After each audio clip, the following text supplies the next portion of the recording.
Hello everybody, welcome back again to my YouTube channel. My name is Kevin Saili. Pada YouTube channel ini teman-teman akan menemukan informasi menarik seputar cryptocurrency. So if you do the cryptocurrency, make sure kalian subscribe channel ini teman-teman.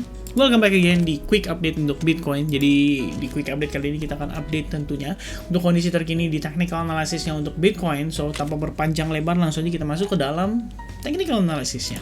First of all, saya pengen remind ke teman-teman bahwa di daily technical, lebih tepatnya daily time frame, kita lihat di sini ada satu area trend line yang menurut saya cukup penting, berfungsi sebagai key support daripada pergerakan secara major untuk Bitcoin. Dan tentunya kalau misalnya kita perhatikan teman-teman di sini, sebenarnya ada indikasi Bitcoin bisa ketahan di kisaran area ini. Reasonnya adalah terbentuk bearish spinning tops pada pergerakan kemarin, teman-teman.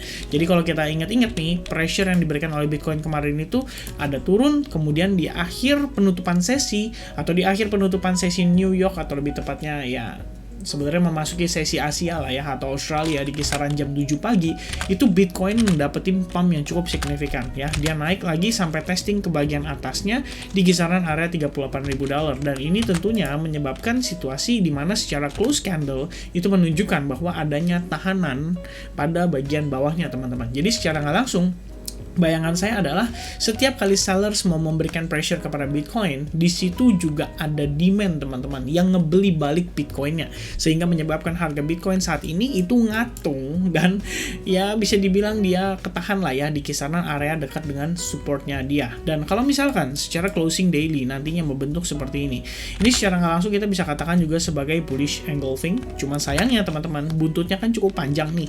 Nah ekspektasi kita adalah minimal kita ngelihat Bitcoin itu hari ini close di atas $39.000 untuk memberikan sedikit bullish momentum kepada Bitcoin di pergerakan besok dan seterusnya teman-teman. Kenapa demikian? Karena seperti yang saya sampaikan, jika kita mengacu pada technical analysis based on symmetrical triangle yang situasi yang kita sudah sampaikan sebelumnya, memang di sini kita lihat ya ada potensi kita akan melihat Bitcoin itu bergeraknya lebih kurang seperti ini sebelum akhirnya dia confirm untuk menunjukkan potensi lower price-nya dia. Jadi memang kalau saya personally expect kalau bisa sih ya teman-teman kita ngelihat ada rebound dulu at least untuk kita cari potential wave B-nya sehingga teman-teman di sini bisa memenuhi syarat ya. Istilahnya nanti wow, ini kalau secara timeline semestinya sih nggak terlalu valid ya teman-teman karena ini udah deket banget sama kenaikan suku bunga US pada tanggal 16 Maret mendatang.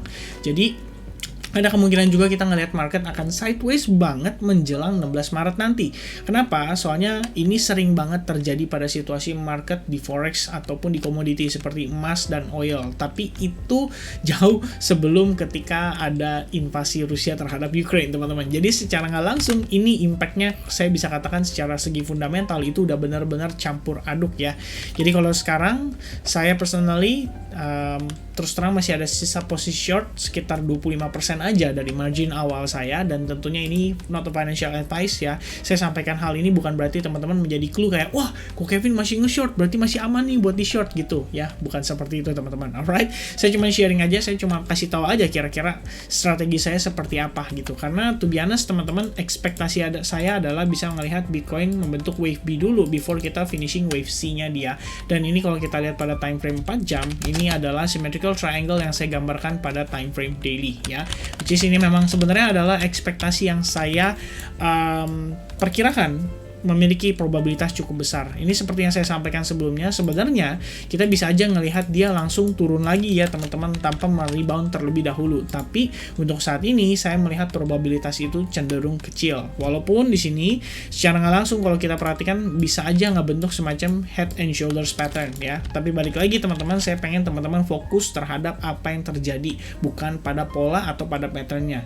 Karena kalau misalnya kita perhatikan dengan seksama, ini kita udah ngelihat dia membentuk yang namanya descending channel, and at this time teman-teman descending channel itu sudah di break dan secara nggak langsung kalian perhatikan ini pada closing 1 jam ya, kisaran 2 jam yang lalu atau tepatnya closing di jam 12 tadi. Closing di jam 1 tadi. Ini menunjukkan bahwa adanya demand di sini atau tiang panjang ini itu memberikan informasi bahwa ada kemungkinan kita start flipping, di mana di sini berpotensi menjadi higher low-nya kita ya. Ini kalau secara nggak langsung akan ada orang-orang yang mungkin mention ini sebagai potensi inverse head and shoulders ya. Bisa kalian bilang seperti itu, tapi bagi saya adalah saya melihat bagaimana momentum buyers-nya. Every time kita ngetes ke bagian trendline bawahnya, itu ada buyers yang masuk dan jumlahnya itu cukup signifikan.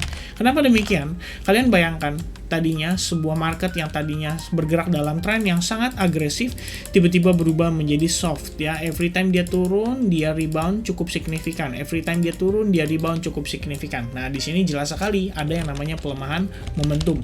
Dari yang agresif sekarang perlahan-lahan berubah menjadi potensial, kita bisa katakan sebagai range atau sideways before nantinya kita ngelihat dia transition teman-teman untuk potensi reboundnya. Nah, jika rebound, pertanyaan berikutnya, ini kan ada banyak orang yang beranggapan bahwa kalau saya expect rebound berarti saya ngelong. Enggak teman-teman, saya ngelihat secara overall price movement ini lebih condong ke arah bearish. So, apa yang saya lakukan, saya lebih prefer adalah menunggu price action yang baik. Let's say dia membentuk mungkin head and shoulders, atau maybe dia ngebentuk misalkan double top, or maybe dia membentuk misalnya ya let's say semacam sideways, maybe range ya. Itu ada banyak sekali contoh-contoh bearish price action atau bearish reversal pattern, dimana kita di sini bisa mendapatkan early indication bahwa market itu berpotensi untuk melanjutkan tren penurunannya dia. Dan ingat teman-teman, kita perlu banget melihat yang namanya proses lower high, lower low sequence ya, which is sebelum kita ngelihat adanya lower low, at least kita perlu ngelihat Bitcoin testing ya ke level-level tertentu untuk menunjukkan ke kita bahwa okay, so ini adalah our lower high-nya dia gitu. Nah, kalau misalnya kita belum melihat hal tersebut, berarti tentunya saya personally tidak merekomendasikan ya, karena sifatnya kita jadi lebih ke arah spekulatif teman-teman. Nah, untuk lihat situasi saat ini sebenarnya karena kita sudah berhasil breakout dari descending channel, saya akan hilangkan. Jadi ke depannya analisis saya tidak akan sertakan descending channel.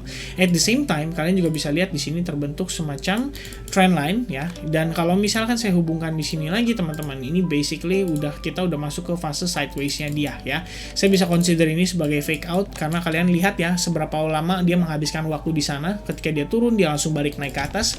Ini ada istilahnya adalah fake out teman-teman. Dan in the other hand, kita juga berpotensi melihat adanya trend line yang terbentuk, dan kalian bisa hubungkan juga ke bagian atas untuk mengetahui potensial penguatannya dia jika seandainya Bitcoin berhasil at least break dari resistance ini. Jadi kalau misalkan dia penguatan, kita boleh lihat nanti teman-teman ya, mungkin di area-area tertentu, apa mungkin nanti dia membentuk semacam rising wedge pattern before akhirnya dia breakdown, baru saya akan manfaatkan untuk short kembali. Untuk saat ini short saya tepatkan SL plus, sehingga kalau misalkan dia break dari area resistance tertentu dan itu di 39.800, maka otomatis stop loss saya akan tersentuh dan semua posisi saya akan exit seketika teman-teman. Nah, untuk saat ini to be honest, saya akan mengurangi portion short yang ada pada posisi short saya di futures account. Jadi karena reasonnya simple banget ya, kita sudah jabarkan tadi dari proses pelemahan momentum ini, jadi sudah cukup memberikan saya profit yang lumayan karena saya sudah short juga dari area-area yang cukup atas teman-teman, lebih tepatnya di kisaran area-area ini harusnya $43.000 ya. Dan ya, I guess teman-teman itu saja untuk update seputaran Bitcoin. Jadi buat teman-teman di sini yang mungkin mau berargumen atau mau menyampaikan bahwa kok di sini bisa nggak sih ngebentuk yang namanya descending broadening wedge pattern? Yes, it also can teman-teman, but in the end the goal is simple, is to see Bitcoin going up again before kita confirming untuk melihat dia potential lower low. Dan ini artinya waktu kita cukup sempit karena menjelang 16 Maret saya pengennya kita udah lihat Bitcoin di atas supaya saya bisa dapat diskon untuk saya melakukan short kembali. Alright, so I think teman-teman itu saja update saya seputaran Bitcoin hari ini. Mudah-mudahan informasi yang saya sampaikan melalui video update ini bisa bermanfaat buat teman-teman semua. Jikalau di sini videonya bermanfaat, make sure kalian leave me your likes button by share this and also click the like button. Don't forget to share this video and also subscribe this channel untuk tidak ketinggalan informasi dan update berita berikutnya seputar crypto tentunya. Alright, so I think that's it. God bless everyone. I'll see you guys again in the next update. Bye bye and cheers.